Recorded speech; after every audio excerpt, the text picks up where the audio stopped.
va s'intéresser au MSI Aegis. Alors le MSI Aegis, c'est un PC desktop comme vous pouvez le constater. MSI s'est lancé dans les PC desktop depuis maintenant un petit moment avec une gamme complète. On avait vu le Vortex avec son design cylindrique un petit peu particulier.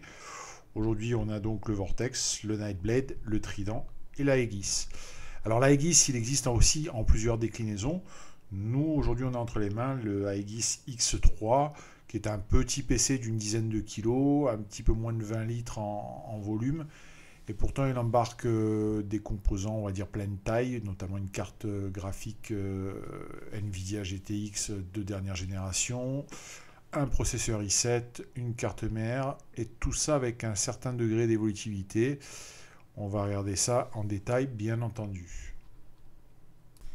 Alors la particularité numéro 1, c'est le design agressif, ça je pense que vous l'aurez remarqué. La possibilité d'avoir des composants extrêmement performants comme une GTX 1080 comme dans notre exemplaire de test. Vous voyez sur le dessus que le design permet d'intégrer une sorte de poignée de transport et que la connectique est extrêmement complète. Voilà. Le design un petit peu incliné permet d'intégrer le bloc d'alimentation dans le pied. Et on remarque entre le pied et le châssis une bouche d'aération, on y reviendra plus tard, mais évidemment ça fait partie des particularités du Aegis. Alors l'alimentation qui est embarquée, puisque c'est tout de suite ça qui nous intéresse si on veut quelque chose de performant, ouais, c'est plutôt pas mal puisqu'on a une alimentation Fortron, avec un dégagement de chaleur vers l'avant. C'est une 600 watts, donc c'est plutôt pas mal. Et c'est une 80 plus. Alors le premier élément qui dégage de la chaleur, bah, il est reclus dans le pied de la machine. Il est démontable, évolutif et remplaçable, hein, puisque vous voyez que c'est un bloc d'alim relativement classique, même si évidemment ce n'a pas la forme d'un bloc ATX classique. Et deuxièmement, quand on ouvre la machine, on s'aperçoit de suite que la carte graphique, bah, c'est une taille tout à fait normale. Et puis, c'est pas du tout un design standard, c'est un design custom. Il est mis sur un port PCI Express avec une carte Riser. Et derrière, tout de suite, on voit bon, bah, que tout est serré, mais on devine le petit refroidissement liquide qui va s'occuper du CPU. Donc tout ça est quand même monté très proprement. On profite pour constater quand même qu'il y a une très bonne qualité d'assemblage et de matériaux utilisés. L'autre constat, c'est que la carte mère qui est utilisée dans cet Aegis a été vraiment conçue pour ce type de machine, avec un déport des composants de l'autre côté pour avoir une certaine accessibilité.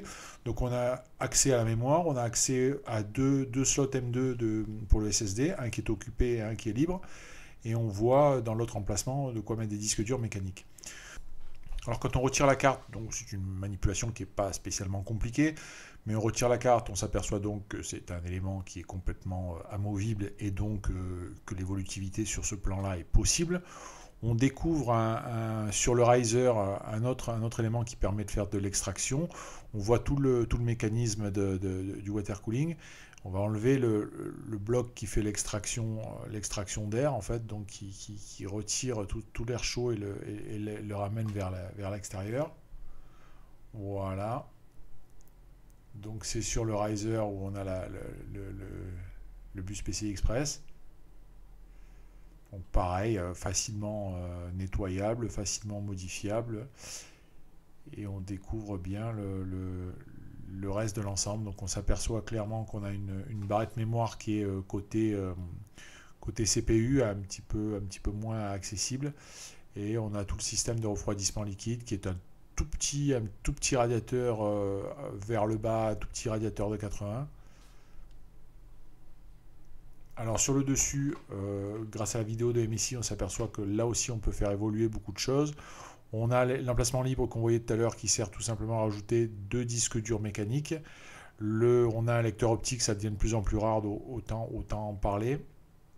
Et on a aussi sur le fond un autre emplacement pour un disque en format 2,5 pouces. Donc qualité d'ensemble assez intéressante,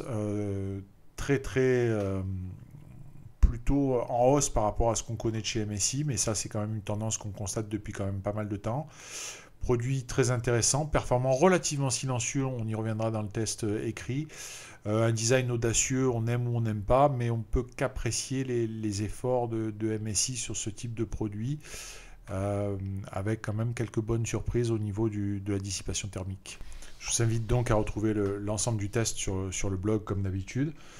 Bon, c'est un produit qui est plutôt très satisfaisant en termes de finition, de qualité d'assemblage, qui dispose quand même d'un positionnement prix assez haut. On a de bonnes surprises sur la ventilation, on a de bonnes surprises sur le bruit, sur l'overclocking, puisqu'il y a un petit peu d'overclocking qui est possible. On s'aperçoit surtout de l'évolution de MSI qui veut sortir de son domaine de prédilection du composant pour présenter des produits finis dans le gaming notamment, puisqu'on les connaissait sur le portable. Ils arrivent maintenant sur le desktop avec des solutions qui ont un design qu'on aime ou qu'on n'aime pas, mais qui sont plutôt séduisantes sur la qualité de fabrication et sur l'homogénéité.